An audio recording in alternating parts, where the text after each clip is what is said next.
임하시옵시며 라고 하는 말씀입니다. 우리는 보통 이제 주기도문을 암송할 때 나라의 임하옵시고 이렇게 암송하고 있죠. 그죠? 조금 더 표현하기 좋게 나라가 임하시오며 이렇게 말씀을 했습니다. 기도할 때 가장 중요한 것이 뭐라 그랬죠? 기도의 대상자를 아는 것 그랬습니다. 기도의 대상자를 아는 것. 왜냐하면 우리는 세상 사람들처럼 내게 필요한 것을 먼저 구하는 것이 아니라 내가 누구에게 구하는 것인가. 그래서 누군가 하나님이 누구신가 라고 하는 부분 우리가 먼저 묵상해야 된다 그랬고, 그럼 기도하고 있는 나는 누군가 라고 하는 것 먼저 이렇게 살펴보는 것이 필요하다. 그 다음에 기도 대상자와 나와의 관계가 무엇인가.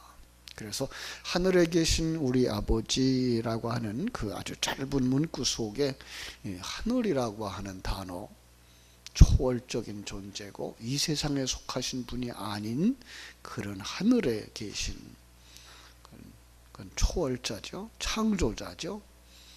섭리자죠. 그리고 우리의 삶을 목적대로 이끌어 가시는 경륜자 되시는 하나님. 그래서 계시다라는 말 속에다가 그렇게 넣었어요. 지금도 살아계신 분, 과거에나 현재나 언제까지든지 살아 역사하시는 하나님. 그런데 그분이 우리가 얼마나 가까이에 있는 분이냐, 얼마나 밀접한 관계에 있느냐라는 부분에서 우리 아버지라는 말씀을 썼고, 아버지라는 단어를 썼고, 기도하는 우리들은 바로 그 아버지 안에서 한 몸이라는 것, 그죠? 한 몸의 지체와 같다. 조금 더 작게 표현하면 한 몸 안에 있는 세포들과 같다. 세포들의 특징을 얘기했어요. 얼마큼 살다가 세포는 죽어요. 우리의 지금 몸 속에 있는 세포들도 이제 보통 3개월에 한 번씩 이렇게 세포가 죽죠. 그리고 새 세포가 살아나는 거죠. 죽지 않는 세포를 암세포라고 말하죠. 그죠? 그리고 남을 도와요. 세포는 다. 그런데 자기만을 위하여서 응집된 세포를 이게 루마티스 관절염 세포라고 말한다 그랬죠. 그렇게 되면 안 되는 거죠. 그래서 우리는 하늘에 계신 우리 아버지라고 하는 그 짧은 문구 속에 정말 우리가 기도해야 되는 기도의 대상자, 그 앞에 나는 누구이며 그리고 우리는 어떤 관계인가, 아버지와의 나의 관계는 무엇인가가 다 들어가 있다 그랬습니다. 어제는 이름이 거룩히 여김을 받으시오며 라는 말씀, 이름이라고 하는 그분의 존재, 그죠? 그 하나님의 이름이 하나님 실체가 담겨져 있는 이름이라. 그래서 망령 때 일컫지 마라 라고 하는 출애굽기 20장의 말씀을 인용을 했죠. 거기에 거룩히 여김을 받는다라는 것은 구별한다라는 의미였어요. 그래서 예를 들은 것이 이제 부모님을 존경하는 자녀들, 과거에는 심지어 아주 쉬운 식사 예절 속에서 아버지의 밥을 먼저 뜬다든지, 아버지가 숟가락을 들어야 자식도 숟가락을 들고 식사를 하는, 그만큼 구별하듯이 하나님을 창조자로, 그죠? 주권자로, 그 다음에 그가 어떠한 속성을 가지신 분인가, 안 계신 곳 없는 분, 그죠? 모든 것을 다 아실 수 있는 분, 그분이 얼마나 크신 분인가를 깨달아 아는 것이 필요하고, 그것을 깨달아 알고 그분을 그렇게 내 인생의 주인으로 섬기고 내 인생의 생사여탈권을 가지고 계신 그런 분으로 여기면서 살아가는 것을 구별시킨다. 그죠? 그 하나님의 영광을 드러내는 삶을 사는 것을 바로 그 이름을 거룩히 여김을 받는 거다 그랬습니다. 근데 오늘은 이제 그의 나라에 관한 이야기를 하고 있는 거예요. 나라가 임하시오며, 그죠? 성경학자들은 이 나라가 임하시오며 라는 문구에 담긴 진리가 주기도문 속에서 가장 핵심이 되는 이러한 문구다라고 했어요. 왜냐하면 예수님께서 이 땅에 오셔서 하신 일이 바로 하나님 나라를 세우는 데 있었기 때문이다. 주님께서 이 땅에 오신 그 목적이라는 거죠. 주님께서 이 땅에 오셔서 처음으로 설교했죠. 외쳤던 그 메시지가 뭐예요?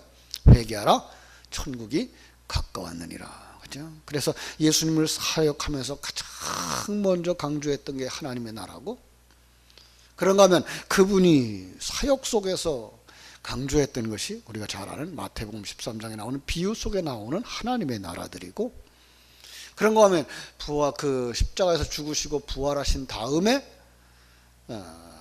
제자들에게 남겨주고 간 메시지도 뭐예요? 하나님의 나라인 거죠.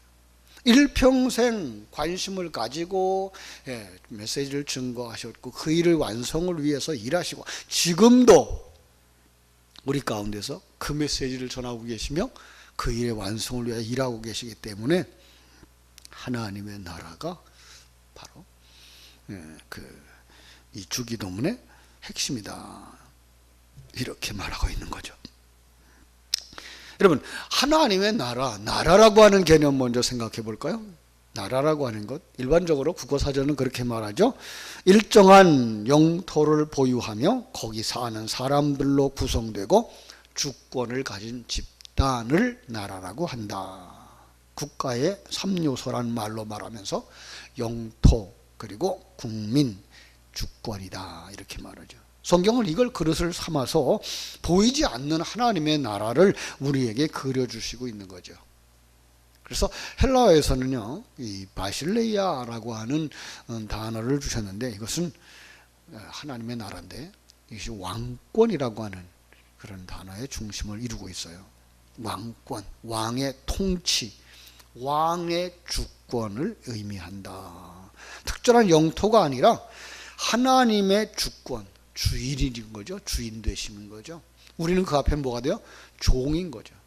이건 바로 그 당시의 문화 속에서 주인과 종의 관계를 가지고서 종의 생사여탈권까지도 모든 행복, 그죠?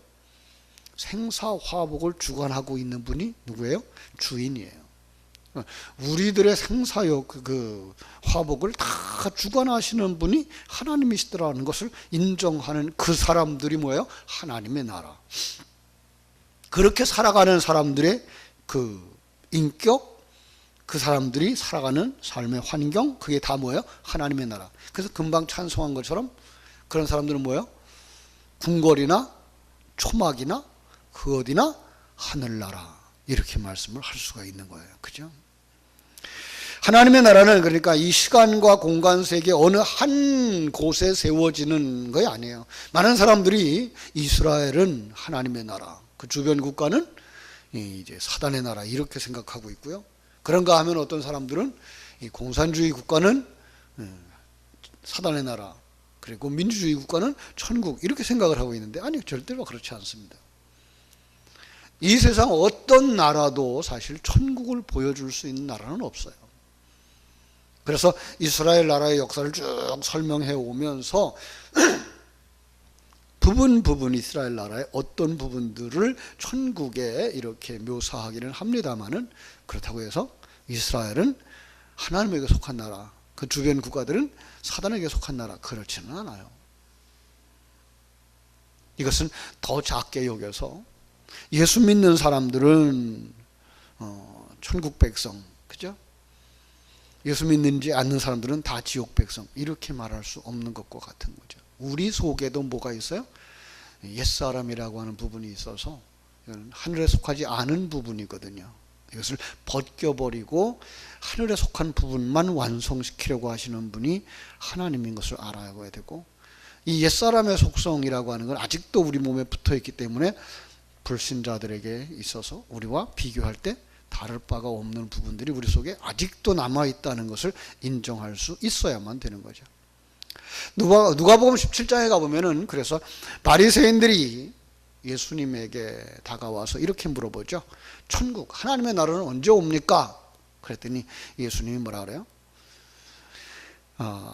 대답합니다. 하나님의 나라는 볼 수 있게 임하는 것이 아니고 여기 있다 저기 있다 못하리니 하나님의 나라는 너희 안에 있느니라. 근데 이 너희 안에라는 단어를 너희 가운데 있느니라는 말로 바꿔 쓰는 것이 더 정확하다라는 의견들이 분분합니다. 왜 그러죠? 바리새인들을 예수님은 늘 책망했거든요. 근데 바리새인들의 마음속에 천국이 있다? 이거는 말이 안 되죠. 너희들 가운데 있느니라. 그들이 지금 바리새인들 중 가운데 누가 있어요?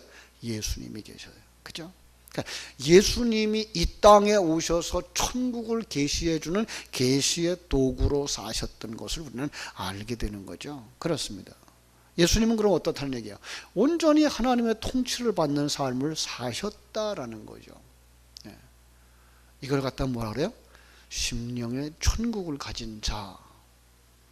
이런 성도들도 지금 그 삶을 살아야 되는 거죠. 예수님처럼 나를 중심으로 해서 나의 행복만을 추구하는 삶이 아니라 나 보내신 이를 위해서 살고 내 안에 계신 그분을 중심으로 사는 삶. 그래서 바울 사도는 갈라디아서 2장 20절에서 이제 내가 사는 것은 육체 가운데 사는 것이 아니요 나를 사랑하사 나를 위하여 자기 몸을 버리신 그리스도 예수를 위하여 사는 것이다. 이렇게 말씀한 거죠. 그게 뭐예요? 그게 천국인 거죠. 그죠? 그런데 그 나라가 임하시기를 기도하는 나라의 임하옵시며 라는 말하는요, 누구를 생각하면서 이 말을 하느냐에 따라서 해석이 달라져요. 친구를 생각해, 믿지 않는 친구를 생각하면서 기도를 한다 그러면 아버지 이 친구에게 하나님의 나라가 오게 해 주십시오라고 기도한다 그러면 이 사람이 예수님을 영접하고 하나님의 나라를 보게 해 주옵소서라고 하는 기도가 되는 거죠. 그렇습니다. 13세기의 이탈리아의 탐험가 마르코 폴로는 당시 미지의 세계였던 중국을 여행하고 돌아가서 책을 썼어요. 동방견문록이라고 하는 책을 썼는데요. 그런데 그가 이제 임종할 때쯤 돼서 친구들이 찾아와서 야 여보게 자네는 그 책에 우리가 도무지 믿을 수 없는 얘기들만 잔뜩 기록해 놓았지 않았나? 이자도 그 진실을 좀 말해주게. 책에 어떤 내용은 당신이 상상해서 쓴 거지? 그렇게 얘기를 했어요. 그랬더니 그가 하는 말이 내가 쓴 것은 모두 진실이네. 사실 나는 내가 보고 겪은 그 나라의 절반도 다 묘사하지 못했네. 그렇게 표현을 했습니다. 예. 이 세상에 살고 있는 우리가 보이지 아니하는 하나님의 나라를 기록해 놓은 성경을 볼 때도 마찬가지예요. 그리고 성경 자체도 뭐예요? 모두가 다 그냥 성경만 읽으면 하나님의 나라를 볼 수 있도록 그려놓은 책이 아니라 하나님이 열어주셔야만 볼 수 있도록 쓰여진 책이기 때문에 성경을 보고도 천국을 누리지 못하는 사람들이 있는 거죠. 그죠? 거기에 성경을 계시하도록 이렇게 담아준 책이에요.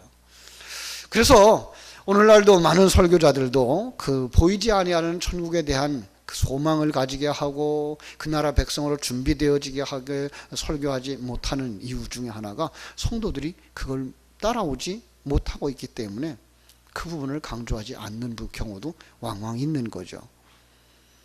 참으로 우리는 그렇게 보지 못하고 있는 이들, 누리지 못하고 있는 이들 속에 하나님의 나라가 오게 해달라고 기도해야 할 줄로 믿습니다. 두 번째로 예수 믿는 자신을 위하여서 이렇게 기도를 한다고 그러면 하나님 제게 당신의 나라가 오게 해 주십시오 라고 기도를 한다 그러면 그건 그 나라를 분명하게 보여달라고 하는 기도가 되는 거죠. 더 깊은 하나님의 다스림을 누리면서 살게 해달라는 기도고요. 그 나라의 백성, 그 나라의 시민답게 살게 해달라고 하는 기도가 되는 거죠. 그렇습니다. 창세기 11장에서 바벨탑 사건을 어제 얘기했어요. 이제 1단의 무리들이 점점 동쪽으로 이렇게 이동하여 오다가 시날 평지에 이르러서 바벨탑을 쌓죠. 그들이 탑을 쌓는 목적은 도시를 세우자는 거예요. 탑을 높이 쌓자는 거예요. 탑 꼭대기를 하늘에 닿게 하자는 거예요. 그래서 세상에 우리의 이름을 날리자는 거예요. 우리가 더 이상 하나님께만 끌려가는 삶이 아니라 우리가 하나님이 되자는 거예요. 하나님이 우리를 다스린다고 말하지 말고 우리가 우리의 주권자라고 그렇게 이야기하자는 거예요. 참 여기서 강조하고 있는 단어가 뭐예요? 우리라고 하는 단어고요. 인간이에요. 그러니까 역사의 주권을 사람이 가지려고 할 때 그것을 성경은 죄라고 말하고 있고요. 그죠? 삶의 주권을 자기가 가지려고 할 때 그것을 죄인이라고 말하는 거죠. 이 죄에 빠지면 그 다음에 구하는 게 뭐예요? 더 힘세고 강한 존재들을 나를 위해 존재하게 만들어야지. 그게 뭐야? 우상 숭배. 돈이 나의 힘이야. 그것도 우상 숭배. 내가 가지고 있는 이런 배경들도 나의 힘이야. 그것도 우상 숭배. 그죠? 이렇게 죄에 빠져 있는 사람들 가운데에서 창세기 이제 12장으로 넘어가면서 누가 나오죠? 아브라함이 나오죠. 하나님이 아브라함을 부르셔요. 12장 1절로 3절은 이렇게 말하죠. 여호와께서 아브라함에게 이르시되 너는 너의 고향과 친척과 아비집을 떠나 내가 네게 지시할 땅으로 가라. 내가 너로 큰 민족을 이루고 네게 복을 주어 네 이름을 창대케 하리니 너는 복이 될지라. 너를 축복하는 자에는 내가 복을 내리고 너를 저주하는 자에게는 내가 저주하리니 땅의 모든 족속이 너로 말미암아 복을 얻을 것이니라. 여러분, 이 바벨탑 사건과 아브라함을 믿음의 조상으로 세우는 이 두 사건의 비교를 한다 그러면 어떤 차이가 나나요? 보세요. 주어의 차이예요. 우리라고 하는 인간 중심에서 여기 내가라고 하는 분 하나님 주권으로 바뀌어지는 거죠. 이게 바로 하나님의 나라가 이루어지는 거예요. 재미난 말을 하신 분이 있어요. 어떤 목사님이 회개는 내 마음의 정권교체라는 말을 썼어요. 주인인 내가 주인이었던 자리에서 주님이 주인이 되어지는 이 정권교체라는 말이죠. 머리가 바뀌어진다는 말로도 바꿔 쓸 수 있겠죠. 예. 그래서 하나님의 나라가 언제 임합니까? 라고 물을 때에 내가 주인이 되었던 모든 것 내려놓고 주님이 주인 되심을 삼을 때, 이것이 예수 믿는 거거든요. 이것이 예수님을 영접하는 거거든요. 그런데 오늘날 예수님을 영접했다라고 말하면서 여전히 자기가 주인 되어진 삶을 사는 사람들로 가득 차 있는 세상인 것을 보게 되죠. 네. 아주 안타까운 거죠. 정말 우리가 믿음의 눈으로 바라다 보면 과연 저런 분들도, 저렇게 고백하며 살았던 분들도 천국에 갈 수 있을까? 라고 의문을 가질 정도로 여전히 내가 중심인 삶을 살아가고 있는 크리스찬들을 보게 되는 거죠. 안타까운 거죠. 그죠? 뭐가 바뀌어야 돼요? 주인이 바뀌어야 돼요. 내가 주인이 아니라 하나님이 주인이고, 하나님이 나의 삶의 주도권을 가지고 하나님이 인도하시는 환경 속에서 하나님의 뜻을 따라 사는 사람이 되어질 때 뭐예요? 하나님의 나라가 내 안에 임한 것입니다. 나라의 임하옵시며 라고 하는 그 기도 속에서는 내 안에서 뭐예요? 그게 되어지게 해주세요. 인간의 주도권을 가지고 있던 바벨탑의 사회 끝나게 해주시고, 이제부터는 하나님이 내 주도권을 가진 삶, 하나님의 주도권이 회복되어지는 삶을 살게 해주세요. 이게 뭐예요? 구속사의 시작, 구원의 시작인 것이죠. 세 번째로 하나님의 나라가 오게 해주세요 라고 하는 기도 속에는 구원의 완성이 들어가 있습니다. 하나님의 나라가 속히 완성되게 해주세요. 새 하늘과 새 땅을 바라다보며 살게 해주세요 라고 하는 소망입니다. 하나님의 나라는 예수님이 오심으로부터 시작되어지죠. 예수님을 영접함으로부터 시작되어져요. 그죠? 자, 그런데 이 땅에 살아가는 우리들은 정말 주님이 우리 속에서 이루어지는데 언제 완성되어져요?